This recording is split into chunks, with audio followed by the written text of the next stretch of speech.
Guys, welcome back to the channel. So it's day 3 of brooding. I know, that's quite crazy. So the day we received the birds was day 1, because they were hatched during the day and they were transported and arrived on the farm in the night. So that was day 1. Yesterday was day 2. Yesterday during the day and the night. Unfortunately, I didn't get the time to record day 2 because I was quite occupied around the farm.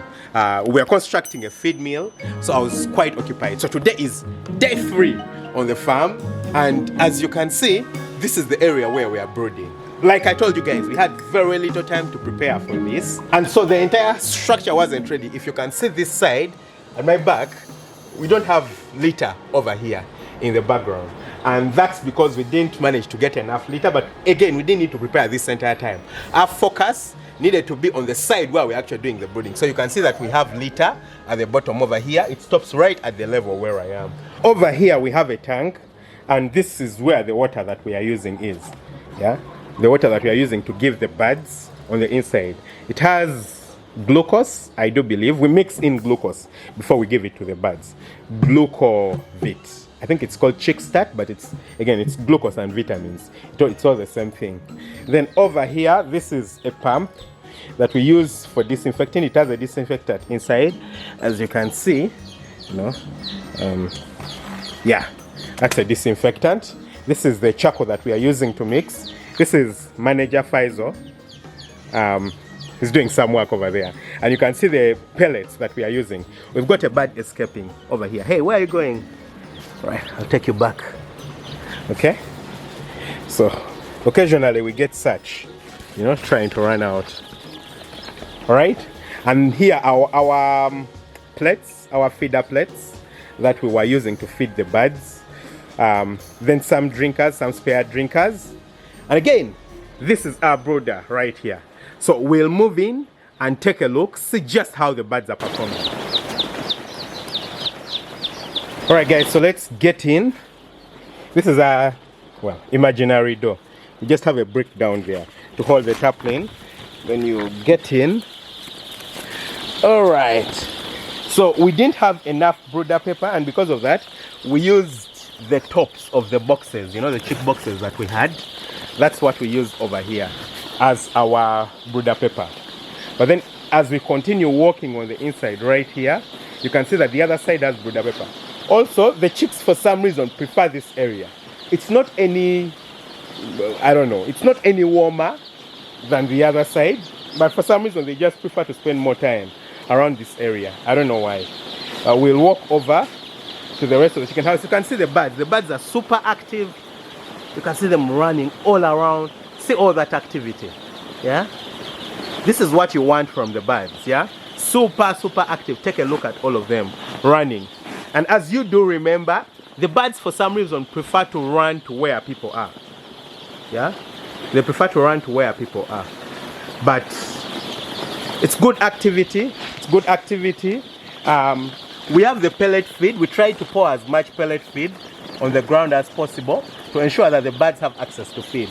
Again, you can see them. They are all running around me. Take a look. We pick up some feed. Take a look at them. Oh, beautiful. They're scared of eating from my hand. I think they're wondering, what is this? Who is this? But they're very active, guys. I'm excited about this. Okay, take a look at that. Take a look at that. Oh, they're enjoying it. I think they're enjoying my company. I'll just play a little bit more. Beautiful. Yeah. So these are going to be our beautiful layers. Let me just pick up one and see.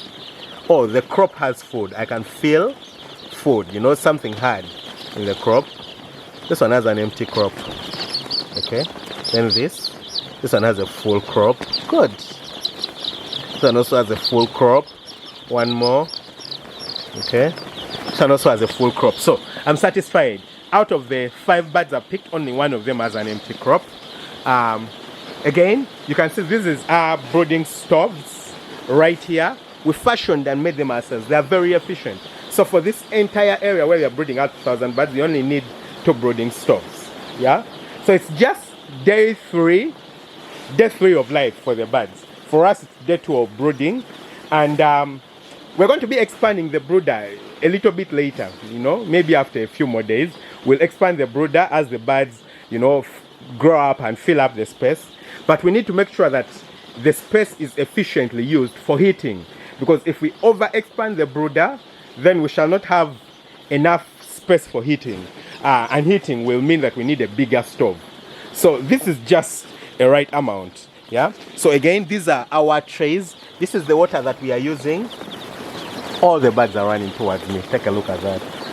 Take a look at that. Isn't that beautiful, guys? Yeah, so all this is our water with vitamins. We wash the drinkers twice a day. Twice a day we wash the drinkers and place them inside with vitamins. So for the few days we've been brooding, we've only had 9 mortalities. 3 on day 1, and those 3 were because of water.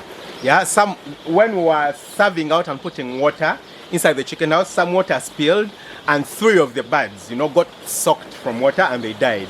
The other 6 were mortalities from day 1, but that's not a huge number. Yeah, so it seems like the way things are going, we're going to have very, very few mortalities. I'm very pleased with the mortalities that we've had. Mortalities are what deaths are, you know. Mortalities are deaths. So you don't want to have a very high mortality. If you can have just 1% mortality during brooding, perfect. Less than 1%, perfect. Ideal is 2%, but even less than 1%, that would be very perfect. So we are doing quite well, considering the birds are healthy, they haven't died, they are feeding very well. Of course, starting day 1, they consume very little feed.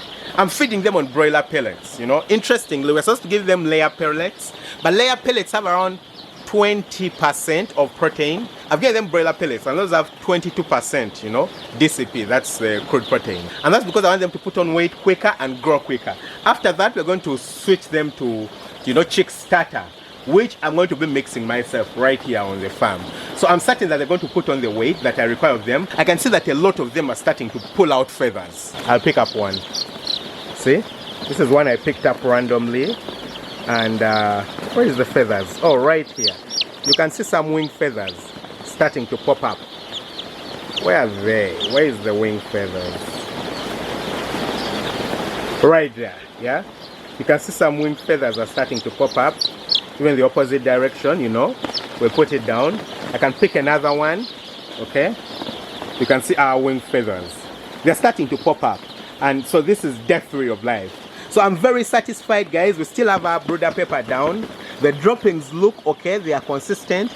I haven't seen any fecal impaction, you know, from any of the birds. There's no fecal impaction. All of them have their vents, you know, very open and doing well. So they are passing their droppings very well. They are feeding very well. When you're moving around, you'll see some of them lying down. You know, for example, if we zoom into that tray, they have gotten up and they are taking off. But occasionally you'll see some of them lying down, but it's because they are just resting. We try to open up the curtains during the day, as you can see right here, to provide in, you know, aeration.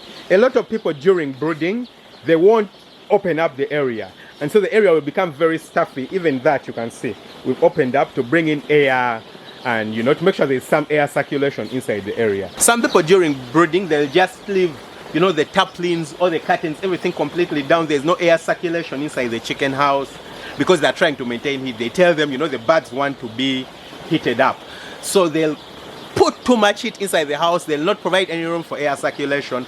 And what is life without air? What is life without oxygen? You know, the birds produce a lot of carbon dioxide. There's ammonia due to the you know, the poop that they are passing out. All that needs to get out. The toxic gases need to get out, and new air needs to move in, you know, to be able to circulate. Remember, they also have these stoves. They are burning up oxygen. So if you don't allow for any air to come in, the birds are going to die from suffocation, from carbon dioxide, from carbon monoxide that's produced from the burning coal. So you need to make sure that the place is well aerated. So I'm very excited, guys. I can see that the birds are very happy because they are running around nicely. They're well dispersed. They're not like piled in one corner. It's a big issue if all the birds are piled in one corner. It means that they're not getting enough air circulation. They're not piled in one corner, and then they're not too spaced. You know, when the birds are too spaced and they are panting, it means it's too hot. These ones are just comfortable. They are uniformly distributed inside the house. Right now that I'm inside, you know, they're just moving around and running around, and they are happy birds. So I'm excited and happy, and I can't wait to show you guys how the brooding is going to be going.